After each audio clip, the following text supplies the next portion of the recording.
ಜಿಲ್ಲೆಯಲ್ಲಿ ಕಾಂಗ್ರೆಸ್ ಸರ್ಕಾರ ಅಧಿಕಾರ ಬಂದಾಗಿನಿಂದ ಕಾನೂನು ಸುವ್ಯವಸ್ಥೆ ಸಂಪೂರ್ಣವಾಗಿ ಹದಗೆಟ್ಟು ಹೋಗಿದೆ. गुलबर्गा शहर में श्री सिद्धलिंगैया स्वामी करुणेश्वर मठ आंदोलन की प्रेस कॉन्फ्रेंस।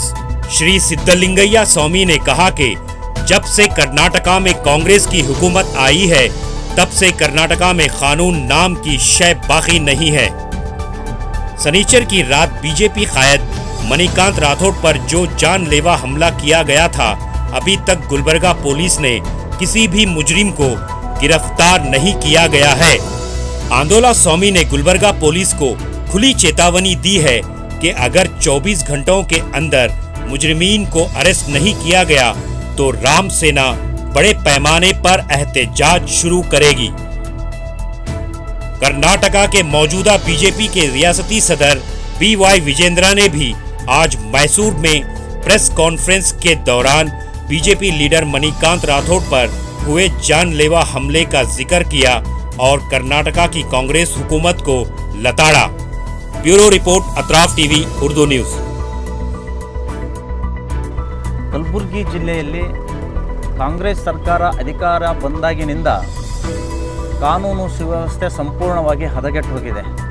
ಇದಕ್ಕೆ ಅನೇಕ ಉದಾಹರಣೆಗಳನ್ನು ನಿಮ್ಮ ಮಾಧ್ಯಮದ ಮುಖಾಂತರ ನಾವು ಕೇಳಲ್ಪಟ್ಟಿದ್ದೇವೆ.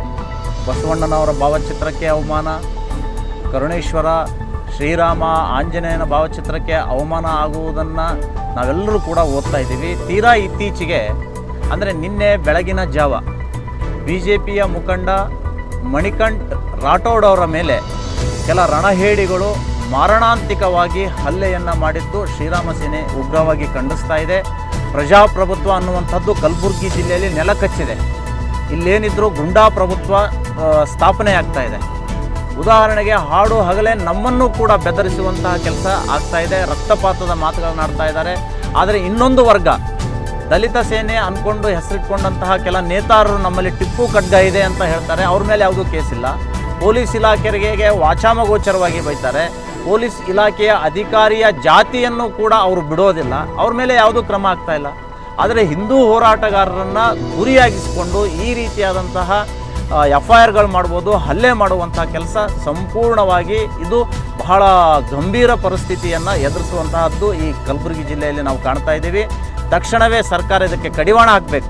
ಪೊಲೀಸ್ ಇಲಾಖೆ ಮಣಿಕಂಠ್ ರಾಠೋಡ್ ಅವ್ರ ಮೇಲೆ ಯಾರು ಹಲ್ಲೆ ಮಾಡಿದ್ದಾರೆ ಅವರನ್ನು 24 ಗಂಟೆಯಲ್ಲಿ ಬಂಧಿಸಬೇಕು. ಬಂಧಿಸದೇ ಹೋದರೆ ಇಲ್ಲಿಯ ಜಿಲ್ಲಾ ಪೊಲೀಸ್ ವರಿಷ್ಠಾಧಿಕಾರಿಗಳ ಕಚೇರಿ ಎದುರುಗಡೆ ಶ್ರೀರಾಮ ಸೇನೆ ಉಗ್ರವಾದಂಥ ಪ್ರತಿಭಟನೆಯನ್ನು ಮಾಡಬೇಕಾಗುತ್ತೆ ಅನ್ನುವಂಥ ಎಚ್ಚರಿಕೆಯನ್ನು ಕೊಡ್ತಾ ಇದೆ.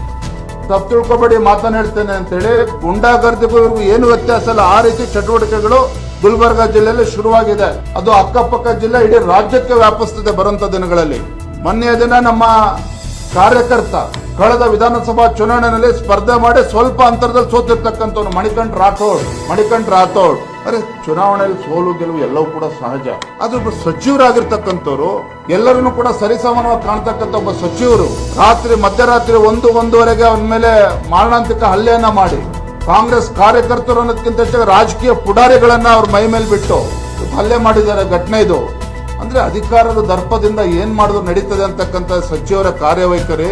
ನಾನು ಮಾನ್ಯ ಮುಖ್ಯಮಂತ್ರಿಗಳು ಹೇಳ್ತೇನೆ, ಸುಸೂತ್ರವಾಗಿ ಮುಂದಿನ ದಿನಗಳು ನಡ್ಕೊಂಡು ಹೋಗ್ಬೇಕು ಅಂತಂದ್ರೆ ತತ್ಕ್ಷಣ ಮಾನ್ಯ ಸಚಿವರೊಂದು ರಾಜೀನಾಮೆಯನ್ನ ತೆಗೆದುಕೊಳ್ಬೇಕು. ನೀವು ಯಾವ ಸಂದೇಶವನ್ನು ನೀಡ್ತಾ ಇದ್ದೀರಿ ರಾಜ್ಯದ ಜನತೆಗೆ ನೀವು? ಹಾಗಾದ್ರೆ